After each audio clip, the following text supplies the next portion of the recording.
Le récapitulatif de l'anime que je vais partager aujourd'hui s'appelle The Mystery of Demon King Academy. Il s'agit d'un anime fantastique passionnant. Le bébé peut parler et se donner un nom retentissant après sa naissance en moins de 24 heures. Dans la seconde qui suit, il grandit devant ses parents et passe du statut de bébé à celui de petit garçon. Immédiatement après, à peine âgé d'1 mois, il est déjà devenu un jeune homme et va à l'école. Le plus exagéré, c'est que le premier jour d'école, il ramène sa petite amie à la maison. On a l'impression que sa vie a été accélérée 8 fois. Que arrive-t-il à ce garçon? Découvrons-le dans le récapitulatif d'aujourd'hui. Le garçon s'appelle Anno, et il est le roi démon du royaume des démons. Après avoir connu la réincarnation, il devient rapidement adulte. Sous l'égide de ses parents actuels, il entre au collège du roi des démons. Il s'agit d'un lieu dédié à la formation du roi des démons, qui rassemble toutes les élites du monde des démons. Anno arrive à la porte de l'école et rencontre une fille nommée Misha. Il voit les papiers de Misha tomber par terre, les ramasse gentiment pour elle et discute avec elle, apprenant qu'elle est une civile comme lui. À l'académie, les étudiants roturiers sont toujours méprisés par les étudiants aristocrates. Dès qu'ils entrent dans l'école, ils sont provoqués par les élèves aristocrates. Zépès tente d'allumer un feu noir pour leur donner une leçon. Anno se contente de souffler et le feu noir s'éteint. Il ignore Zépès et emmène Misha passer le test d'entrée. Zépès est ignoré par un civil pour la première fois et a l'air mécontent. Lorsqu'ils arrivent sur le site du test, ils apprennent qu'il y a 3 types d'épreuves, dont la première est un stage pratique entre les candidats. Le rival d'Anno est Zépès. Zépès est bien préparé pour se venger d'Anno. Il revêt une belle armure et apporte une épée magique brûlante. Cette épée est capable de décupler la force de son propriétaire. Zépès attaque Anno en toute confiance, mais il se fait souffler la balle par Anno. Le spectacle d'Anno commence maintenant. Il claque légèrement des doigts et Zépès meurt instantanément. Anno utilise alors la magie pour ressusciter Zépès. Il continue à tuer Zépès et à lancer des sorts de résurrection jusqu'à ce que Zépès tombe à genoux de peur et se rende. Parce qu'Anno fait son tour si rapidement, les spectateurs dans les gradins ne se rendent pas compte que Zépès est déjà mort auparavant. Ils sont simplement surpris que les roturiers soient capables de vaincre les nobles qui ont tous la lignée pure du roi démon et ne se laissent pas facilement vaincre. Le deuxième test d'entrée utilise des cristaux de mana pour tester le mana des candidats. Le mana d'une personne moyenne est généralement inférieur à 3 cents, mais celui de Misha dépasse les 100 000. Elle pense que le mana d'Anno doit être plus élevé que le sien puisqu'il est si puissant. Contre toute attente, le mana d'Anno n'est que de 0. Le cristal ne peut pas résister à son mana et explose. Le test d'entrée final est un test de connaissance sur Demon King, dont les résultats ne seront révélés qu'à la rentrée officielle de l'école. Après le test, Anno invite Misha à dîner chez lui. Les parents d'Anno prennent Misha pour la petite amie d'Anno et l'accueillent chaleureusement. Ils parlent d'Anno, qui est né en parlant, en se donnant un nom et en devenant un adolescent en seulement 3 jours. Les parents de Misha et d'Anno déplorent qu'Anno soit un génie, mais Anno ne dit rien. Après le dîner, Anno emmène Misha se promener pour éviter que ses parents ne soient trop enthousiastes. Au cours de la conversation, Anno entend Misha faire l'éloge de sa gentillesse et se lamente que si c'était dans le passé, tout le monde dirait qu'il est méchant. Misha, pensant à tort qu'Anno avait l'habitude d'être malmené par les autres, lui caresse la tête d'une manière apaisante, ce qui touche Anno. C'est alors qu'un groupe de nobles utilise la magie pour invoquer une arène qui piège Anno et Misha. Le chef de ce groupe de nobles est le frère de Zépès, Léorig. Léorig considère que la défaite de Zépès face à Anno est une honte pour la noblesse.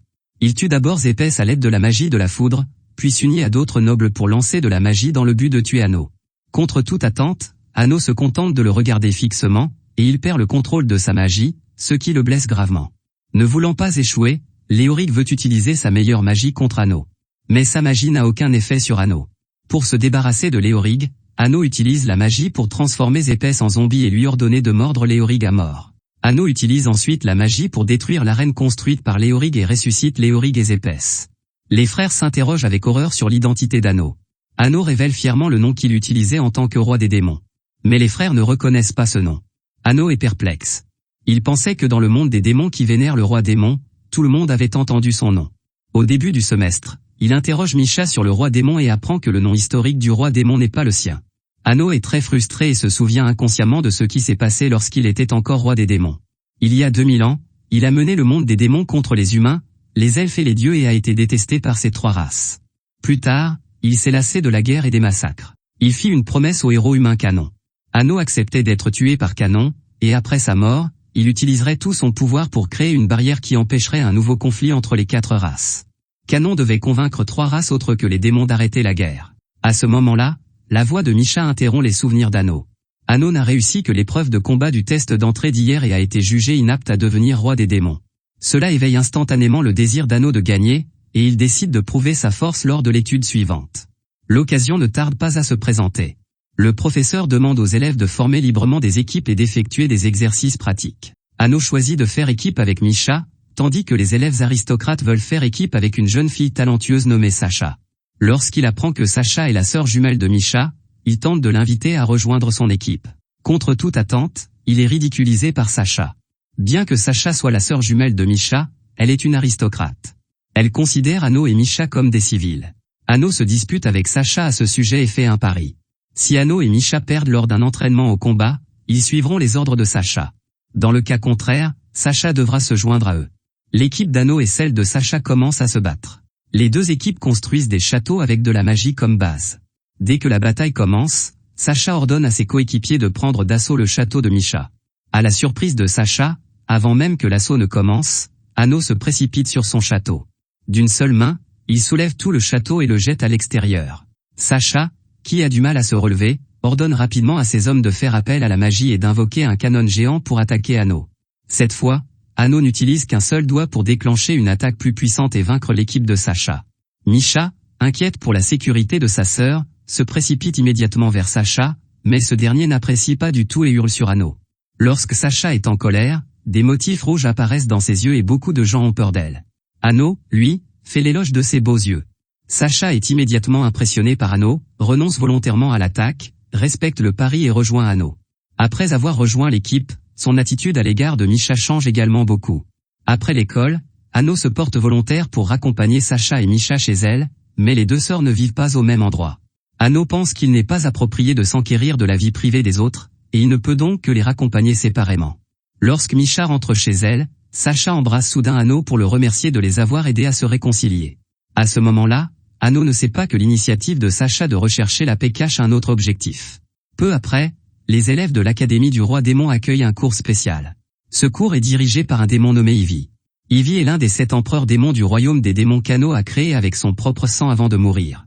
Ils ont créé l'Académie du Roi Démon pour nourrir le prochain roi démon. Ano ne comprend pas pourquoi les empereurs démons, qui sont ses subordonnés, acceptent que son nom soit changé. Il décide d'aller voir Ivy lui-même pour comprendre ce qui se passe. Ano indique son nom à Ivy, mais celui-ci ne réagit pas. Ano presse de force la tête d'Ivy avec sa main pour lire sa mémoire, et apprend que la mémoire d'Ivy a également été altérée. Ano, en tant qu'étudiant, ose appuyer sur la tête d'Ivy, à la grande surprise des autres étudiants. Ivy, sentant que sa mémoire est espionnée, appelle Ano seul en dehors de la classe pour parler. Ivy n'arrive toujours pas à croire qu'Ano est le roi démon après son explication et décide d'observer secrètement les allées et venues d'Ano. Pour ce faire, il organise spécialement l'exploration du donjon. Ce donjon était autrefois le château d'Ano, et Ano le connaît bien. Il emmène Misha et Sacha jusqu'au fond, que personne n'a jamais atteint. Outre le sceptre du roi des démons, il y a aussi divers objets précieux. Misha et Ano trouvent dans la chambre une robe rouge qui convient à Sacha. Demain, c'est le 15e anniversaire de Misha et Sacha, et Misha décide d'offrir la robe à Sacha en guise de cadeau d'anniversaire. Lorsque Sacha la prend, elle devient soudain un peu bizarre. Quelques instants plus tard, elle fait sortir Ano de la pièce sous prétexte d'essayer de nouveaux vêtements. Lorsqu'Ano revient dans la pièce, Misha est par terre, blessée.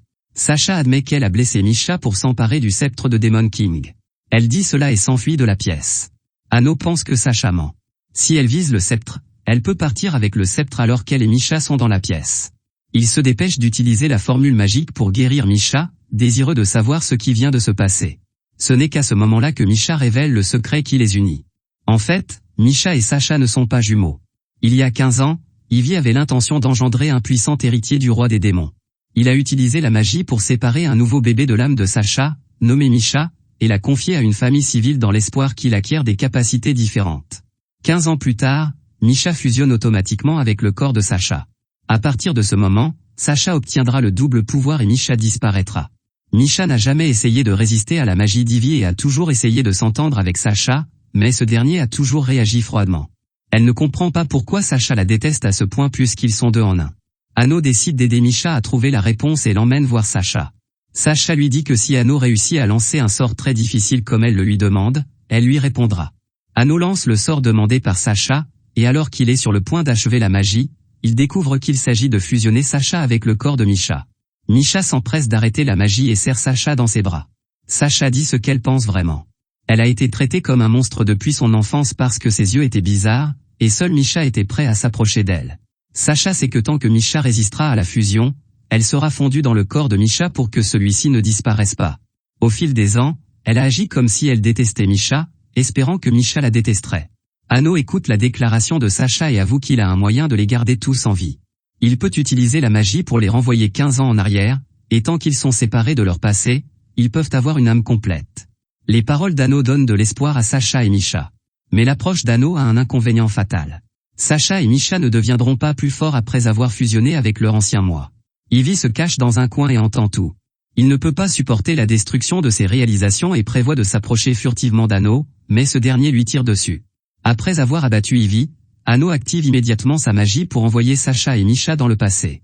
Ce à quoi il ne s'attend pas, c'est que lorsqu'il lance sa magie temporelle, il est bloqué par le dieu du temps.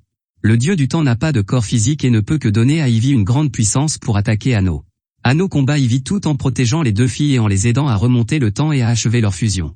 À la fin, Anno utilise toutes ses forces pour tuer Ivy. Après avoir ressuscité Ivy, Anno lui rend la mémoire et lui fait retrouver son allégeance à Anno. Anno donne ensuite à Ivy des instructions pour enquêter sur la falsification de l'histoire par 6 autres empereurs démons. Le lendemain matin, ni Sacha ni Misha ne disparaissent, et ils peuvent enfin vivre dans ce monde en même temps. Après cette tourmente, Anno entame une vie paisible. Il se fait 2 nouveaux amis à l'école, dont Lei, un élève transféré.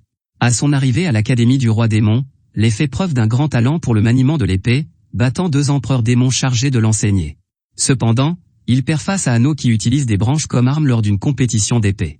Lei admire la force d'Anno et prend l'initiative de rejoindre son équipe. Un autre ami qu'Anno connaît est Misa, l'ami de Lei, membre de l'Unitarian. L'objectif de l'Unitarian est de mettre sur un pied d'égalité la noblesse et les roturiers. Misa apprécie la force d'Anno et l'invite à faire partie des Unitariens. Anno rencontre le chef des Unitariens, Melee, en privé, sur présentation de Misa. Melee est l'un des 7 empereurs démons et le seul à se souvenir d'Anno en tant que roi démon. Il y a 2000 ans, lorsqu'Anno a créé la barrière, Melee a été accidentellement isolé du royaume des démons. Melee a mis longtemps à trouver un moyen de retourner dans le monde des démons, mais il s'est rendu compte que la mémoire des démons avait été altérée. Melee n'avait pas assez de pouvoir pour changer la situation et ne pouvait qu'attendre tranquillement la réincarnation d'Anno. Aujourd'hui, il a enfin attendu ce jour. Après leur conversation, Melee rappelle à Anno que plusieurs empereurs démons ont placé Anno dans la compétition de combat à l'épée. Il craint qu'il n'attaque Anno lors du tournoi de combat d'épée et tente de persuader Anno de ne pas y participer. Anno s'en moque et participe hardiment à la compétition de combat d'épée. Il arrive jusqu'à la finale avec beaucoup de force et apprend que son adversaire final est Lei. Avant le début du match, Anno est attaqué dans le salon par Lei, qui menace de le tuer pendant le combat. Anno se souvient du rappel de Melee et soupçonne que l'empereur démon, dont les souvenirs ont été altérés, contrôle l'esprit de Lei. Lors de la finale, Lei attaque frénétiquement Anno, allant même jusqu'à puiser dans sa force vitale pour augmenter sa puissance. Anno parvient finalement à vaincre Lei au prix de beaucoup de mana. Soudain, Anno et Lei sont emmenés dans un espace spécial où Melee et les 2 empereurs démons tentent également de tuer Anno. Anno sonde et découvre que la mémoire de Melee a été altérée. Heureusement, Anno a aidé Lei à retrouver ses esprits lorsqu'il l'a vaincu. Anno charge Lei d'immobiliser Melee et tue les 2 empereurs démons. Anno remarque que Melee veut s'enfuir et lui coupe immédiatement les jambes. Anno revient dans l'arène avec le reste du peuple et ressuscite les 2 empereurs démons en leur rendant leur mémoire et celle de Melee. Les 3 empereurs démons font à nouveau allégeance à Anno, mais aucun d'entre eux ne se souvient de la personne qui a altéré sa mémoire. À ce moment-là, Anno voit apparaître non loin de lui un homme mystérieux portant un masque de roi des démons, qui disparaît la seconde d'après. Anno ne remarque pas que lorsque l'homme mystérieux apparaît, Lei disparaît également pour le moment. Comme Anno a organisé la magie à l'avance, le public ne voit pas ce qui vient de se passer, mais seulement qu'Anno a battu Lei et est devenu champion. La récompense pour ce match est une épée magique, et c'est Sacha qui remet le prix. Lors de la remise de la récompense, elle en profite pour embrasser Anno. Tout le public applaudit ce baiser à ce moment-là. Après la compétition de combat d'épée, l'Académie du Roi Démon organise un nouvel événement. Depuis que le monde des démons et le monde des humains ont été séparés pendant 2000 ans, la haine entre les démons et les humains s'est progressivement estompée. L'Académie du Roi Démon a l'intention d'organiser l'échange et l'étude d'étudiants à l'Académie des héros du monde humain. Anno trouve que les autres compagnons marchent trop lentement et lance une magie pour les téléporter à l'Académie des héros. La jeune fille humaine Éléonore est chargée de les accueillir. Éléonore est la personne la plus amicale qu'Anno ait rencontrée à l'Académie des héros, et il entend 2 choses de la bouche d'Éléonore. La première est que le nom du roi démon est le même que celui enregistré par les humains. D'autre part, qu'Anon le héros a disparu inexplicablement après la mort de Demon King, et beaucoup soupçonnent qu'il a été tué. Anno a toujours considéré Kanon comme un rival admirable, et il décide de découvrir la vérité sur la disparition de Kanon. Peu après, d'autres élèves de l'Académie du Roi Démon arrivent à leur tour à l'Académie des Héros. Humains et démons s'affrontent lors d'un concours impliquant un étudiant humain et un noble démon. Diego, le directeur de l'Académie Héros, utilise discrètement la magie pour rendre le noble garçon incapable d'exercer ses pouvoirs. Anno découvre les ruses de Diego, lance divers sorts terrifiants pour lever la magie de Diego et invoque une lame sacrée pour provoquer les humains. Les élèves humains sont stupéfaits car les démons ordinaires ne peuvent pas invoquer la lame sacrée. Diego fait remarquer avec effroi qu'Anno doit être la réincarnation du roi des démons. Mais personne dans la salle ne croit les paroles de Diego. La seule chose qui intéresse les nobles parmi les élèves démons, c'est que le roturier Anno se comporte mieux que les nobles. Afin de sauver la dignité de la noblesse, ils prennent l'initiative d'inviter les étudiants humains à se battre. Le lieu de la compétition est fixé au fond d'un lac. Avant qu'ils ne s'en rendent compte, les étudiants humains ajoutent l'eau bénite que les démons craignent dans le lac, ce qui blesse gravement les étudiants nobles. C'est alors qu'Anno frappe à nouveau. Il invoque une énorme météorite qui tombe dans le lac, évaporant instantanément toute l'eau du lac, puis vainc facilement les étudiants humains. Certains d'entre eux ne sont pas convaincus et défient Anno. Lorsqu'Anno invoque à nouveau la météorite, ils travaillent ensemble pour lancer un enchantement afin de repousser l'attaque de la météorite. C'est alors que les étudiants humains font preuve d'une grande méchanceté. Pour le tuer, ils sont même prêts à puiser dans leur propre force vitale. Les compagnons d'Anno se précipitent pour l'aider dans la bataille. Pendant la bataille, Anno entend Éléonore lui envoyer un signal de détresse depuis un sanctuaire voisin. Il demande rapidement à Misha d'aider Éléonore. De façon inattendue, dès que Misha arrive au temple, elle est attaquée par Diego, le directeur de l'Académie des Héros. Diego déteste Demon King et les démons, et les élèves humains se battent sous son contrôle. Alors que Diego est sur le point de tuer Misha, Anno met fin à la bataille à temps et apparaît au temple. Anno punit Diego avec colère en le transformant en son démon le plus détesté. Anno soigne ensuite Misha et l'emmène dans la pièce où se trouve Éléonore. En fait, Éléonore n'est pas une humaine, c'est un outil magique utilisé pour contrôler l'esprit des gens. Il y a 2000 ans, Canon a essayé de faire en sorte que les humains cessent de haïr les démons après la mort du roi démon. Le professeur de Canon, Jerga, détestait tellement les démons qu'il a tué Canon afin d'éliminer tous les démons. Jerga a également fondé l'Académie des Héros et créé Éléonore pour contrôler l'esprit des élèves et les pousser à continuer à haïr les démons. Heureusement, Canon peut se ressusciter. Sa résurrection a inculqué à Éléonore le concept de paix, ce qui a permis aux humains et aux démons de cohabiter pacifiquement pendant 2000 ans. Cependant, le président actuel, Diego, déteste les démons, tout comme Jerga. Après avoir reconnu Anno comme roi des démons, il veut se servir d'Éléonore pour inciter les élèves humains à tuer Anno, c'est pourquoi Éléonore demande l'aide d'Anno. Dès qu'Éléonore a fini de parler, Diego fait irruption dans la pièce. Il a déjà utilisé la magie pour retrouver sa forme humaine et apporte de nombreux assistants. Alors que Diego et Anno sont sur le point de s'affronter, un homme mystérieux portant un masque de roi démon apparaît avec 3 empereurs démons. L'homme masqué, qui prétend être le roi des démons, est venu déclarer la guerre à l'humanité. Bientôt, le faux roi des démons retourne au royaume des démons et commence à mobiliser les démons pour faire la guerre. Diego ne se soucie pas de traiter avec Anno et appelle rapidement les humains à combattre les démons. Anno remarque que l'arme utilisée par le faux roi des démons est la lame sacrée exclusive de Canon et soupçonne le faux roi des démons d'être Canon. Il retourne dans le monde des démons avec ses compagnons et retrouve le faux roi démon pour l'identifier. Ce dernier utilise la magie pour créer une barrière noire qui les enferme, lui et Anno, à l'intérieur. Il admet qu'il est Canon et raconte une histoire du passé. Après la mort d'Anno, Canon a estimé qu'en tant que héros, il devait payer davantage pour la paix. Il a prédit qu'Anno se réincarnerait dans le royaume des démons dans le futur, craignant qu'Anno ne soit impliqué lorsque la guerre éclatera à nouveau entre les humains et les démons. Il a donc réussi à changer le nom du roi des démons dans la mémoire de tout le monde. Craignant que sa méthode ne soit pas assez sûre, Canon devient un démon nommé Lé pour se faire passer pour le roi démon afin d'être tué à la place d'Anno lorsqu'il sera soupçonné par les humains. Anno rejette la gentillesse de Canon, pensant qu'il peut tout gérer. Après s'être disputé, ils décident de se battre pour résoudre leurs différends. Ils sont aussi forts l'un que l'autre et aucun ne peut gagner facilement. Canon revêt l'équipement du guerrier héros afin d'exercer toute sa force. C'est alors qu'Anno est délibérément transpercé par Canon. Immédiatement après, il met le masque de roi démon et détruit la barrière noire. À ce moment-là, les démons et les humains à l'extérieur de la barrière sont en guerre, et après avoir vu le héros Canon transpercer le corps de Demon King, ils entendent Demon King ordonner aux démons d'arrêter la guerre. Canon voit Anno se dissiper dans les airs, comprend ses intentions et déclare directement la mort de Demon King, demandant à tous les humains de cesser le combat. Les humains et les démons ont l'intention de battre en retraite, mais Diego refuse. Il sacrifie son âme pour invoquer celle de Jerga et donne à ce dernier un pouvoir de premier ordre pour combattre Canon. En tant qu'âme, Jerga ne peut pas être endommagé par des attaques ordinaires et est également surpuissant. Même si les forces de Canon et des compagnons d'Anno s'unissent, Jerga ne peut être vaincu. C'est à ce moment-là qu'Anno apparaît miraculeusement. Il s'avère qu'Ano possède une capacité spéciale qui lui permet de ne pas être endommagé 2 fois par le même coup. Il y a 2000 ans, Kanon l'avait déjà poignardé à son point vulnérable. Sa disparition à l'instant n'était qu'une illusion créée par lui. Ano commence à se battre avec Kanon contre Jerga. Même si Jerga est une âme, il ne peut pas résister à l'attaque lancée par le héros et le roi démon réunis. Finalement, Jerga est vaincu et disparaît dans les airs. Depuis, Kanon le héros et le roi des démons Ano sont officiellement devenus amis et veillent ensemble à la paix du monde. C'est ainsi que se termine cet anime. Dans cet anime, Ano dit quelque chose qui m'impressionne. Il dit à Kanon que les démons sont mauvais aux yeux de l'humanité et que la paix peut être rétablie en détruisant le monde des démons. Mais pour les démons, les humains qui tuent un nombre incalculable de leurs compagnons sont les vrais méchants. Ano pense qu'aucun des deux camps n'est juste et que la guerre entre les humains et les démons est inutile. Après avoir écouté Ano, je me rends compte que si nous prenons les démons pour des méchants lorsque nous lisons des histoires, c'est parce que nous percevons les choses du point de vue des humains. Je compatis avec ces pauvres démons. Peut-être que ni les démons ni les humains n'ont fait quoi que ce soit de mal, tout ce qu'ils doivent faire, c'est trouver un moyen d'éliminer la haine, comme le font Ano et Kanon. Je suis reconnaissant à l'auteur de cet anime d'avoir créé une fin paisible. Voilà, c'est tout pour cette vidéo. Si vous aimez cette vidéo, n'oubliez pas de vous abonner à ma chaîne et de me donner un pouce en l'air. Il y a beaucoup de récapitulations d'animes intéressantes sur ma chaîne. À bientôt dans la prochaine vidéo.